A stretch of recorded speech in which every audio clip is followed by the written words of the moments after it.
तो इधर उधर की बात न कर, ये बता कि काफिला क्यों लुटा, कहाँ लुटा और कैसे लुटा।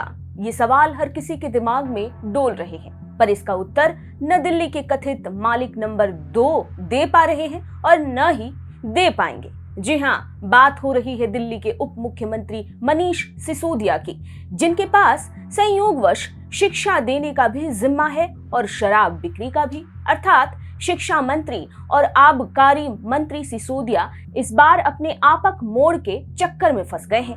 नमस्कार, आप देख रहे हैं TFI, जो है देश का सबसे विश्वसनीय ऑल्टरनेट न्यूज मीडिया पोर्टल। मैं पद्माश्री शुभम आपको बताऊंगी कि कैसे जेल से बचने की तिकड़म में लगे सिसोदिया अब महाराणा प्रताप से लेकर संस्कृति और सभ्यता पर लेक्चर तो दे रहे हैं, पर शराब घोटाले पर उनके मुंह से एक शब्द नहीं फूट रहे हैं। आगे बढ़ेंगे, लेकिन उससे पहले अगर आपको हमारे विचार पसंद आ रहे हैं तो हमारे वीडियो को लाइक करिए और हमारे चैनल को सब्सक्राइब कर लीजिए। सिसोदिया का शराब घोटाले पर कुछ न बोलने के पीछे का कारण भी स्पष्ट है। यदि शराब नीति पर कुछ भी बोला तो मामला बढ़ता ही चला जाएगा और फंसेंगे तो वो स्वयं ही। दरअसल इन दिनों आम आदमी पार्टी और उसकी दिल्ली सरकार पर जांच की गाज गिरी पड़ी है।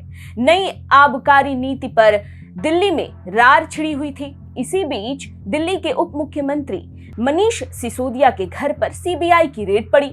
इसके बाद तो मानो ऐसा इकोसिस्टम ही बनाया जाने लगा जैसे मनीष सिसोदिया से कट्टर ईमानदार और दूसरा इस पृथ्वी पर हो ही ना। अब जब जांच की आंच घर तक पहुंच गई तो 100 झूठ फिर बोलने पड़े। सिसोदिया ने एक बार भी नई शराब नीति पर कुछ नहीं बोला। दिल्ली के डिप्टी CM मनीष सिसोदिया ने स्वयं को महाराणा प्रताप का वंशज बताया और कह दिया, मैं महाराणा प्रताप का वंशज हूँ, राजपूत हूँ, सर कटा लूंगा, लेकिन भ्रष्टाचारियों षड्यंत्रकारियों के सामने झुकूंगा नहीं। जी हाँ, सिसोदिया झुकेंगे नहीं, डरेंगे नहीं, लेकिन डर के मारे शराब घोटाले पर कुछ बोलेंगे भी नहीं। मनीष सिसोदिया का ये बयान कुछ इसी तरह से है कि बात आम की चोरी की हो रही है और आम के बारे में बात करने के अलावा दुनिया भर की बातें की जा रही हैं। TFI के संस्थापक अतुल मिश्रा ने अपने एक ट्वीट में उदाहरण देते हुए बड़े ही सरल शब्दों में समझाया है कि अगर मनीष सिसोदिया किसी साक्षात्कार में जाते तो उनके प्रश्न उत्तर कैसे होते। साक्षात्कारकर्ता, मुझे अपने बारे में कुछ बताओ। मनीष सिसोदिया, मेरे पास स्पष्ट विवेक है। साक्षात्कारकर्ता, निश्चित रूप से मेरा मतलब शैक्षणिक योग्यता, करियर प्रोफाइल, शौक आदि से था। मनीष सिसोदिया, मैं इस उद्योग में पैसा कमाने के लिए नहीं आया हूँ, मैं यहाँ उद्योग को साफ करने आया हूँ। अब समझने वाली बात यह है कि पूरे घटनाक्रम में मनीष सिसोदिया ने ये तो नहीं कहा कि कोरोना के चलते उनकी भी यादाश्त चली गई थी, लेकिन सभी सवालों के भीतर छुपे हुए तथ्य को नकार देना मूर्खता से बढ़कर और कुछ भी नहीं है। आप जरा याद करिए कि 29 अन्य स्थानों के साथ साथ सिसोदिया के कार्यालय और आवास पर छापेमारी के बाद डिप्टी CM मनीष सिसोदिया ने रविवार को कहा कि आबकारी नीति देश में सबसे अच्छी थी और वो इसके साथ खड़े हैं। उन्होंने कहा था कि केजरीवाल का शासन और काम का मॉडल नहीं रुकेगा, चाहे कितनी भी मंत्रियों की जांच हो और जेल हो जाए।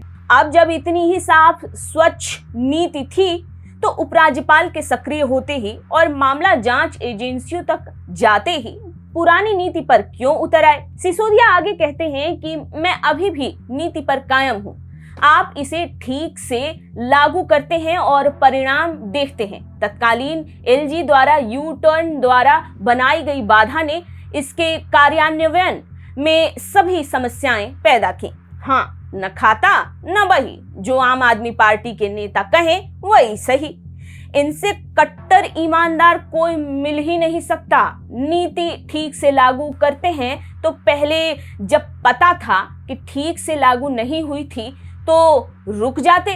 LG का रोना तो आप 2015 से ही रोते आ रहे हैं। मनीष सिसोदिया ने आरोप लगाया कि केंद्र सरकार की मंशा केजरीवाल को काम करने से रोकने की है, इसलिए वे अपने लोगों से बेबुनियाद शिकायतें दर्ज करा रहे हैं।